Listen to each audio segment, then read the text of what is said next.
ஆமா செல்வம். மீனா சொன்ன மாதிரி அந்த பார்லர் அம்மா தான் மீனாவ வீட்ட விட்டு தொரத்துறதுக்காக ஏதாவது திட்டம் போட்டிருக்கோன்னு எனக்கு சந்தேகமா இருக்கு அப்படின்னு சொல்லிட்டு முத்து இங்க செல்வத்துக்கிட்ட வந்து பேசிக்கிட்டு இருக்க. உடனே செல்வமும் நானும் எல்லாத்தையும் கேள்விப்பட்டேன் தான். இப்படியெல்லாம் அப்பாவுக்கு நடந்திருக்க கூடாது. ஆனா என் மனசுல ஒண்ணு படுது. அதை நான் உன்கிட்ட சொல்லுவேன். ஆனா இதையே புடிச்சுக்கிட்டு நீ ஒரு பெரிய பிரச்சனை ஆகக்கூடாது முத்து அப்படின்னு சொல்லிட்டு செல்வம் சொல்ல, டேய் என்னடா சொல்லு. நான் எதுக்காக உன்னை தப்பா நினைக்க போறேன்? அது இல்லடா, அன்னைக்கு அந்த அருண் இருக்கார்ல, அவர்கிட்ட நாம சமாதானம் பேச போகும்போது அவர் கூட உன் அப்பாவை நான் வண்டி வச்சு ஏத்துறேன், நீ என்ன சும்மாவா இருக்கியான்னு நான் பார்க்கறேன்னு சொல்லிட்டு நம்மகிட்டயே சவால் விட்டாரு. உனக்கு ஞாபகம் இருக்குல்ல அப்படின்னு சொல்லிட்டு இங்க செல்வம் சொல்ல, உடனே இங்க முத்துவுக்கு அங்க செல்வம் சொன்னது ஞாபகம் வருது. ஆமாண்டா செல்வம், இதை நான் யோசிச்சு பார்க்கலையே. அதை தான் சொல்றேன். ஒருவேளை அந்த அருண் ஏதாவது உன்னை பழி வாங்கறதுக்காக இப்படியெல்லாம் பண்ணியிருப்பாரோ. இங்க பாரு முத்து, என் மனசுல பட்டதை நான் சொன்னேன். அதுக்காக நீ இதை ஒரு பெரிய பிரச்சனை ஆக்கிடாத அப்படின்னு சொல்லிட்டு செல்வம் சொல்ல, டேய் என்னடா நீ மனசுல பட்டது? உண்மையை தானே சொல்லியிருக்க. இப்போதாண்டா எனக்கு ஞாபகம் வருது. அந்த அருணை நான் சும்மாவே விட போறதில்ல. இப்போ நேராக போய் அவங்கிட்ட சண்டை போட்டால் சரிப்பட்டு வராது. நான் இப்போவே போய் போலீஸ் ஸ்டேஷனில் கம்ப்ளைண்ட் கொடுக்குறேன். அவனை பிடிச்சி விசாரிச்சா கண்டிப்பாக உண்மை தெரிய வரும். ஏ முத்து, இதுக்காக தாண்டா உன்கிட்ட சொல்லல. என் மனசுல பட்டதை கூட சொல்லக்கூடாதா? உடனே பிரச்சனையை கிளப்பிடுவியா? வேணாண்டா விடு அப்படின்னு சொல்லிட்டு செல்வம் சொல்ல, இல்லடா அப்படியெல்லாம் விட மாட்டேன். என் அப்பாவை என்ன பழி வாங்கறதுக்காக என் அப்பாவையே அவன் வண்டி ஏற்றி கொலை பண்ண பார்த்துருக்கான்ல. நான் முதல்ல ஸ்டேஷனுக்கு போகிறேன் அப்படின்னு சொல்லிட்டு அங்கே இருந்த முத்து கிளம்ப செல்வமும் இங்கே முத்து கூட ஐயோ நாம வாயை வச்சுக்கிட்டு சும்மா இல்லாமல் மனசில் பட்டதை இவன்கிட்ட சொல்லி கடைசியில் இப்போது ஸ்டேஷன் வரைக்கும் போகிறானே, கண்டிப்பாக மீனா தங்கச்சி நினச்சா என்ன ஆகுமோ அப்படின்னு சொல்லிட்டு இங்கே பதட்டத்தோட செல்வமும் முத்து கூடிய போகிறாரு. வந்த வேகத்தில் இங்கே முத்து, சார் உங்ககிட்ட ஒரு கம்ப்ளைண்ட் கொடுக்கணும். என்னப்பா கம்ப்ளைண்ட்? எதுவாக இருந்தாலும் அங்கே கான்ஸ்டபிள் இருக்கார் பேர், எழுதி கொடுத்துட்டு போ. சார் நான் கம்ப்ளைண்ட் கொடுக்க வந்ததே அந்த அருண் டிராஃபிக் போலீஸ் அந்த ஆளு மேலே தான் சார். ஆமாம் சார், என்ன பழி வாங்கறதுக்காக என் அப்பாவை ஆளை வச்சு வண்டி ஏற்றி கொலை பண்ண முயற்சி பண்ணியிருக்கான். அவனை எல்லாம் பிடிச்சி உள்ளே போடுங்க சார், விசாரிங்க சார் அப்படின்னு சொல்லிட்டு ரொம்ப கோபத்தோட இங்கே முத்து சொல்ல, உடனே இன்ஸ்பெக்டர் அங்கே அருணுக்கு ஃபோன் பண்ணி இந்த மாதிரி முத்துங்கிறவர் உன் மேலே கம்ப்ளைண்ட் கொடுத்துருக்காரு, இமிடியட்டாக நீ ஸ்டேஷனுக்கு கிளம்பி வா அப்படின்னு சொல்ல, இன்னொரு பக்கம் இங்கே அருண் அந்த விஷயத்தை கேள்விப்பட்டதும் சீதா கிட்ட ரொம்ப கோபப்படுறாரு. சீதா இங்க வா, உன் மாமாவோட அப்பாவை நான் தான் கொலை பண்ண முயற்சி பண்ணேன்னு சொல்லிட்டு போலீஸ் ஸ்டேஷனில் போய் கம்ப்ளைண்ட் கொடுத்துருக்கான். எவ்வளவு தைரியம் இருக்கும் அவனுக்கு? ஏதோ போன போது அவன் ஏதோ ஏழைன்னு சொல்லிட்டு 5 லட்சம் ரூபாய் பணத்தை கேட்டதோட விட்டுட்டா, இங்கே வந்து என்னடானா அவன் ஏன் மேலேயே கம்ப்ளைண்ட் கொடுத்துருக்கான். அவனை நான் என்ன பண்ணுறேன்னு பாரு அப்படின்னு சொல்லிட்டு இங்கே அருண் சொல்ல, உடனே சீதா இருந்துக்கிட்டு, இல்லைங்க மாமா உங்கள் மேலே சந்தேகப்படுறதுல தப்பு ஒன்றும் கிடையாதுல்ல. நீங்கள் தப்பு பண்ணலைனாலும் அன்னைக்கு நீங்கள் எதுக்காகங்க உங்கள் அப்பாவை நான் வண்டி ஏற்றி வச்சு கொலை பண்ணா நீ மட்டும் சும்மாவா இருப்பேன்னு நீங்கள் கேட்டீங்களே, அதனால தான் மாமாவுக்கு உங்கள் மேலே சந்தேகம் வந்திருக்கு. இப்போ என்ன, நீங்க எந்த தப்பும் பண்ணல, அதை நிரூபிச்சு காட்டிடுங்க, அவ்வளவுதான். இதுக்காக மாமா மேலலாம் நீங்க ஒன்றும் பிரச்சனை பண்ணிக்க வேண்டாம் அப்படின்னு சொல்லிட்டு சீதா சொல்ல, உன்னை நான் வந்து கவனிச்சுக்கிறேன். அவன் என்ன பண்ணாலும் நீ அவனுக்கு தான் சப்போர்ட் பண்ணி பேசுறல. உனக்கு நான் தான் புருஷன், உனக்கு புரிஞ்சதில்ல. முதல்ல இங்கே இரு, நான் வரேன் அப்படின்னு சொல்லிட்டு அங்கே இருந்த அருண் ரொம்ப கோபத்தோட நேராக ஸ்டேஷனுக்கு போகிறாரு. ஸ்டேஷனுக்கு வந்த அருணோ அங்கே நின்றுக்கிட்டு இருக்க முத்தை பார்த்ததும் உடனே இன்ஸ்பெக்டர் கிட்ட, சார் என்ன சார் இவெல்லாம் என் மேலே கம்ப்ளைண்ட் கொடுத்துருக்கான்னு சொல்லிட்டு நீங்களும் இந்த கம்ப்ளைண்ட்டை எடுத்துக்கிட்டீங்க? இல்லை சார், நானும் அவங்க அப்பாவை கொலை பண்ண முயற்சி பண்ணலை அப்படின்னு சொல்லிட்டு அங்கே இருந்த அருண் ரொம்ப பதட்டத்தோட இன்ஸ்பெக்டர் கிட்ட சொல்ல, யோ என்னையா நீ பண்ணலை கிண்ணலன்னு இங்கே பாரு, அப்புறம் எதுக்காக நீ அவங்க அப்பாவை வண்டி வச்சு ஏற்றுவேன் அப்படி இப்படின்னு எதுவும் மிரட்டியிருக்க? நீ பண்ணது தப்பு தானே, அதனால தான் உன் மேலே இவர் வந்து கம்ப்ளைண்ட் கொடுத்துருக்காரு. நீ பண்ணியா பண்ணலையாங்கிறது நீயே நிரூபிச்சு காட்டிக்க, நீ போலீஸ் தானே. சார் நான் ஏதோ அன்னைக்கு இருந்த கோவத்தில் தான் சார் அந்த மாதிரி வார்த்தையை விட்டேன். மற்றபடி இவனை மாதிரி ஒரு அரக்க குணம்லாம் எனக்கு கிடையாது சார். நான் சத்தியமாக இந்த விஷயத்தை நான் பண்ணவே இல்லை. நான் இதை நிரூபித்து காட்டுறேன் சார். எனக்கு ஒரு நாள் மட்டும் டைம் கொடுங்க அப்படின்னு சொல்லிட்டு அருண் சொல்ல, உடனே அங்கே இருந்த செல்வமோ முத்துவை பார்த்து, டே முத்து என்னடா, அதான் அவர் ஏதோ ஒரு நாள் டைம் கேட்குறாருல, அது வரைக்கும் கொஞ்சம் பொறுமையாயிரு, நீ டைம் கொடு, அவர் என்ன நிரூபிக்கிறாருன்னு பார்ப்போம் அப்படின்னு சொல்லிட்டு செல்வம் சொல்ல, எங்கள் முத்துவோ சரிங்க சார், இவன் மேலே தப்பு இல்லைன்னு நிரூபிக்கிட்டோம், அதுக்கப்புறம் நான் கேஸை வாபஸ் வாங்குறேன் அப்படின்னு சொல்லிட்டு முத்துவுமே அங்கே அருணுக்கு டைம் கொடுத்துட்டு அங்கேருந்து கிளம்புறாரு. அருண் ஒரு டிராஃபிக் போலீஸ் அப்படிங்கிறதுனால சம்பவம் நடந்த இடத்துக்கும் போய் இங்கே விசாரிக்க ஆரம்பிக்கிறாரு.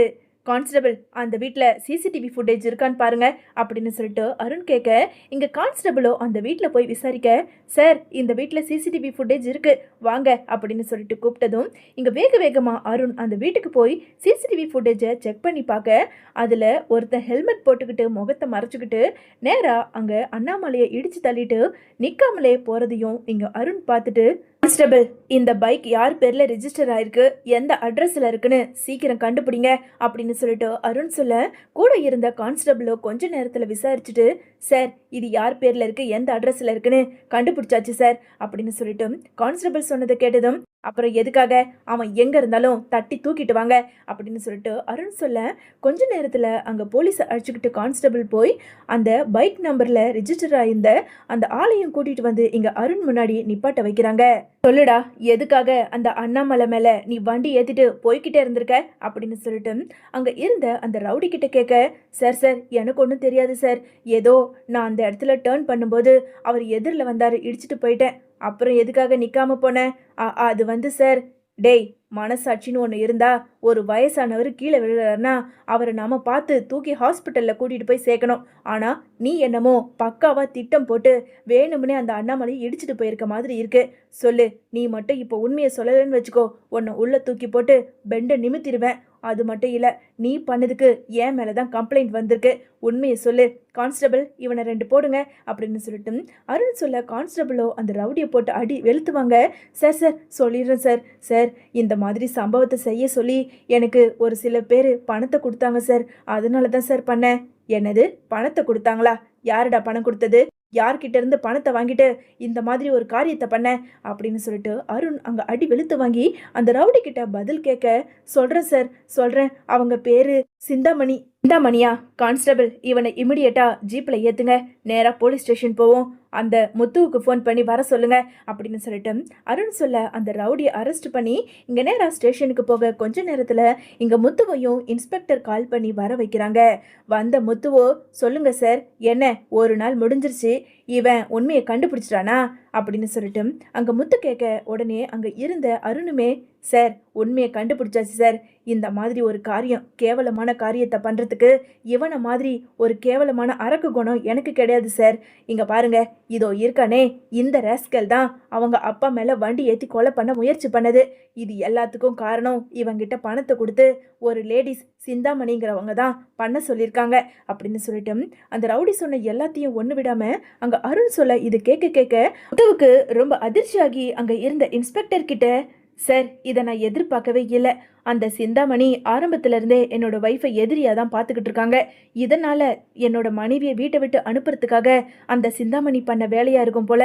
சாரி அருண், ஏதோ தெரியாமல் நீங்கள் விட்ட வார்த்தையினால உங்களை நான் சந்தேகப்பட வேண்டியதாயிடுச்சு, என்னை மன்னிச்சிருங்க அப்படின்னு சொல்லிட்டு முத்து அங்கே அருண் கிட்ட மன்னிப்பு கேட்க, உடனே முத்துவோ அங்கே திரும்பிக்கிட்டு இன்ஸ்பெக்டர் கிட்ட, சார் வார்த்தையெல்லாம் பார்த்து விடணும் சார், இவனை மாதிரி நான் ஒன்றும் ராட்சசம் கிடையாது, பெத்த அப்பாவையே கொலை பண்ணுறதுக்கு அப்படின்னு சொல்லிட்டு இங்கே அருண் சொல்ல, உடனே இன்ஸ்பெக்டர் இருந்துக்கிட்டு, அருண் இந்த பிரச்சனையை நீங்கள் தான் முடிச்சு வைக்கணும், அந்த சிந்தாமணியை எங்கே இருந்தாலும் நீங்கள் கண்டுபிடிச்சி இங்கே கூட்டிகிட்டு வாங்க அப்படின்னு சொல்லிட்டு அங்கே இருந்த அருண் கிட்ட இங்கே இன்ஸ்பெக்டர் சொல்ல, ஓகே சார் அப்படின்னு சொல்லிட்டு அங்கே அருண் ஜீப்பில் ஏற இங்கே முத்துவும் செல்வமும் கூடவே போகிறாங்க.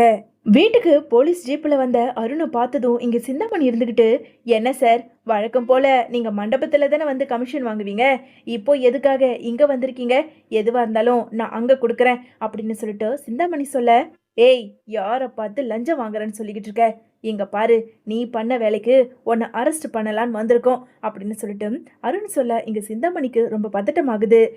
என்ன சார் நானா, என்ன எதுவுமே தெரியாத மாதிரி நடிச்சுக்கிட்டு இருக்க, முத்துவோட அப்பாவை ஆளை வச்சு கொலை பண்ண முயற்சி பண்ணது நீ தானே, சிசிடிவி ஃபுட்டேஜில் அந்த வண்டி மாட்டினவனை நாங்கள் கையும் களவுமா பிடிச்சி அவனை அடி வெளுத்து அவன்கிட்ட இருக்க உண்மையெல்லாம் வாங்கிட்டோம், இனிமேலும் எங்ககிட்ட பொய் சொல்லிட்டு நீ எஸ்கேப் ஆகலான்னு மட்டும் நினைக்கவே நினைக்காத அப்படின்னு சொல்லிட்டு அருண் சொல்ல, இங்கே சிந்தாமணிக்கு ரொம்ப அதிர்ச்சியாகி, சார் சார் விட்டுடுங்க சார், ஆமாம் சார் நான் தான் பண்ணேன் அப்படின்னு சொல்லிட்டு சிந்தாமணி சொல்ல, இதை ஒளிஞ்சு மறைஞ்சிருந்து பார்த்துக்கிட்டு இருந்த முத்து நேராக உள்ளே வராரு.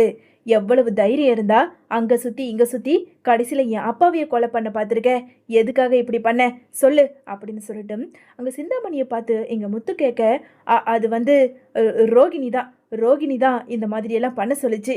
என்னது ரோகிணியா? உனக்கும் அந்த பார்லர் அம்மாவுக்கும் என்ன சம்மந்தம் சொல்லு அப்படின்னு சொல்லிட்டு முத்து கேட்க, அது வந்து அவ வீட்டை விட்டு வெளியே வர்றதுக்கு காரணம் நீயும் அந்த மீனாவும் தான். அதனால தான் மீனா அந்த வீட்டில் இருக்கவே கூடாது. மீனா அந்த வீட்டை விட்டு வந்துட்டா நான் ஈஸியாக அந்த வீட்டுக்குள்ளே போயிடுவேன். எனக்கு ஏதாவது ஒரு உதவி பண்ணுங்கன்னு அவ தான் என் காலில் விழாத குறைய என்கிட்ட வந்து கெஞ்சினா.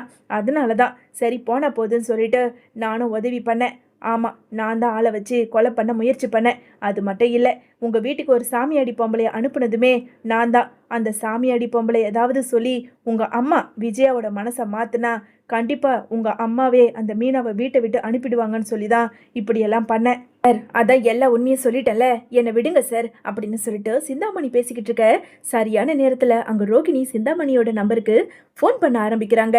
உடனே முத்து அந்த ஃபோனை அட்டன் பண்ணி அங்கே ஸ்பீக்கரில் போட, இங்கே ரோகிணியோ, ஹலோ ஆண்டி, நீங்கள் பண்ண உதவியை நான் மறக்கவே மாட்டேன். ஆமாம் ஆண்டி, இன்னைக்கு அந்த மீனாவை பார்த்தேன். அவ வீட்டை விட்டு வந்ததை பார்த்து எனக்கு ரொம்ப சந்தோஷமா இருந்தது. என்ன அந்த ஸ்ருதி அவளுக்கு தான் சப்போர்ட் பண்ணி பேசிக்கிட்டு இருந்தா. அப்படியோ ஆண்டி, அந்த விஜய் ஆண்டி எப்படி என்னை வீட்டை விட்டு அனுப்புனாங்களோ அதே மாதிரி அந்த மீனாவையும் வீட்டை விட்டு அனுப்பிட்டாங்க. ஆனால் நான் நினச்ச மாதிரியே நீங்கள் பண்ணிட்டீங்க ஆண்டி, ரொம்ப சந்தோஷம் ஆண்டி, ரொம்ப தேங்க்ஸ் அப்படின்னு சொல்லிட்டு இங்கே ரோகிணி ஃபோன் பண்ணி அங்கே சிந்தாமணி கிட்ட பேச, இதை ஸ்பீக்கரில் போட்டு கேட்ட அங்கே இருந்த முத்துவுக்கு ரொம்ப அதிர்ச்சியாகி உடனே வந்த கோபத்துக்கு அங்கே ஸ்பீக்கரில் இருந்த ரோகிணி கிட்ட, என்ன பார்லரம்மா, சிந்தாமணி கூட சேர்ந்துக்கிட்டு பக்காவா திட்டம் போட்டு மீனாவை வீட்டை விட்டு அனுப்ப பார்த்துருக்க. இனிமேலும் உன்னை அப்படியே சாதாரணமாக விட்டுடுவேன்னு நினச்சியா? வீட்டை விட்டு அனுப்பின பிறகு திருந்தி இருப்பேன்னு பார்த்தா கடைசியில் இப்படி அந்த சிந்தாமணி கூட சேர்ந்துக்கிட்டு ஏன் மீனாவையே நீ வீட்டை விட்டு அனுப்பியிருக்கல? இல்லை, உங்கள் யாரையும் விட மாட்டேன். இப்போவே இந்த நிமிஷமே போலீஸ் உன்னை தேடி வரும். உங்களை சொல்லி பிரயோஜனம் கிடையாது. உங்களை எல்லாம் நம்பிக்கிட்டு என் அம்மா இருந்து என் அம்மா மீனாவை புரிஞ்சுக்காம வீட்டை விட்டு அனுப்புனாங்களே, அவங்கள தான் சொல்லணும். இதோ இன்னும் கொஞ்ச நேரத்தில் மீனாவை நான் வீட்டுக்கு கூட்டிகிட்டு போவேன். இங்கே 2 பேர் செஞ்ச காரியத்தை என் அம்மா கிட்ட ஆதாரத்தோட நிரூபித்து நான் என் மீனாவை மறுபடியும் பழைய மாதிரி வீட்டுக்கு கூட்டிகிட்டு போவேன். உங்களால் முடிஞ்சதை பார்த்துக்கோங்க சார், இவங்களையும் அரெஸ்ட் பண்ணுங்க அப்படின்னு சொல்லிட்டு முத்து நேராக அங்கே மீனாவை அழைச்சிக்கிட்டு அங்கே வீட்டுக்கு போகிறாரு.